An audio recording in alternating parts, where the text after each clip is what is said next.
The Lives of the Saints by the Reverend Butler, taken from the 4th edition, published in 1954. January 8th, St. Apollinaris the Apologist. Claudius Apollinaris, Bishop of Hierapolis in Phrygia, was one of the most illustrious prelates of the Second Age. Notwithstanding the great encomiums bestowed on him by Eusebius, St. Jerome, Theodoret, and others, we know but very little of his actions and his writings, which then were held in great esteem, seem now to be all lost.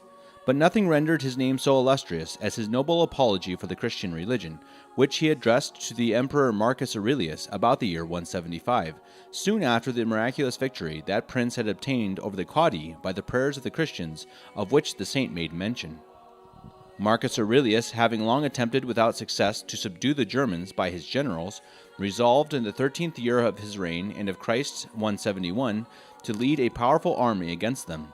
He was beyond the Danube, for Germany was extended much further eastward than it is at present, when the Quadi, a people inhabiting that tract now called Moravia, surrounded him in a very disadvantageous situation, so that there was no possibility that either he or his army could escape out of their hands, or subsist long where they were for want of water. The 12th legion, called the Melitene, from a town of that name in Armenia, where it had been quartered a long time, was chiefly composed of Christians. These, when the army was drawn up, but languid and perishing with thirst, fell upon their knees, as we are accustomed to do at prayer, says Eusebius, and poured forth earnest supplications to God in this public extremity of their state and emperor, though hitherto he had been a persecutor of their religion. The strangeness of the sight surprised the enemies, who had more reason to be astonished at the event, for all on a sudden the sky was darkened with clouds, and a thick rain showered down with impetuosity just as the barbarians had assailed the Roman camp. The Romans fought and drank at the same time, catching the rain as it fell in their helmets, and often swallowing it mingled with blood. Though by this means exceedingly refreshed, the Germans were much too strong for them. But the storm, being driven by a violent wind upon their faces, and accompanied with dreadful flashes of lightning and loud thunder, the Germans were deprived of their sight, beaten down to the ground, and terrified to such a degree that they were entirely routed and put to flight. Both heathen and Christian writers give this account of the victory. The heathens ascribe it, some to the power of magic, others to their gods, as Dio Cassius, but the Christians unanimously recount it as a miracle obtained by the prayers of this legion, as St. Apollinaris in his apology for this very emperor, who adds that as an acknowledgment the emperor immediately gave it the name of the Thundering Legion, and from him it is so called by Eusebius, Tertullian, St. Jerome, and St. Gregory of Nyssa. The Quadi and Sarmatians brought back 13,000 prisoners whom they had taken, and begged for peace on whatever conditions it should please the emperor to grant it them. Marcus Aurelius hereupon took the title of the 7th time emperor, contrary to custom, and without the consent of the Senate, regarding it as given him by heaven.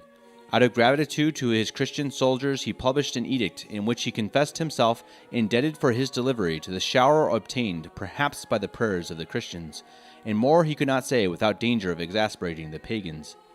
In it he forbade under pain of death anyone to accuse a Christian on account of his religion.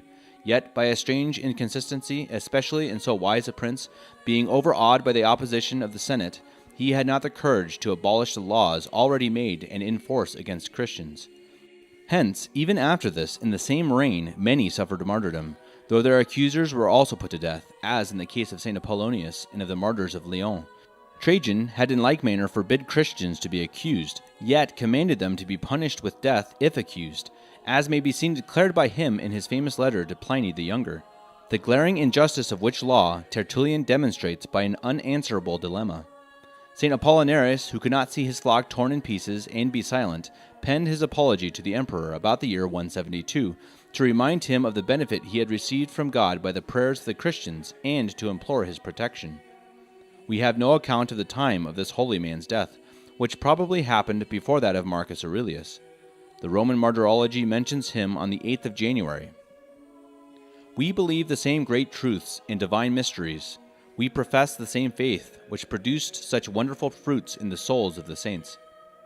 Whence comes it that it has not the like effect in us, that though we acknowledge virtue to be the richest treasure of the soul of man, we take little pains about it, passionately seek the things of this world, are cast down and broken under every adversity, and curb and restrain our passion only by halves?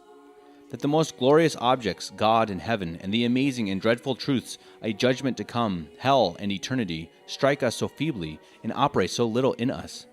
The reason is plain, because we meditate not sufficiently on these great truths. It is not enough barely to believe them, and let our thoughts now and then glance upon them. That knowledge which shows us heaven will not bring us to the possession of it, and will deserve punishments, not rewards, if it remains slight, weak, and superficial.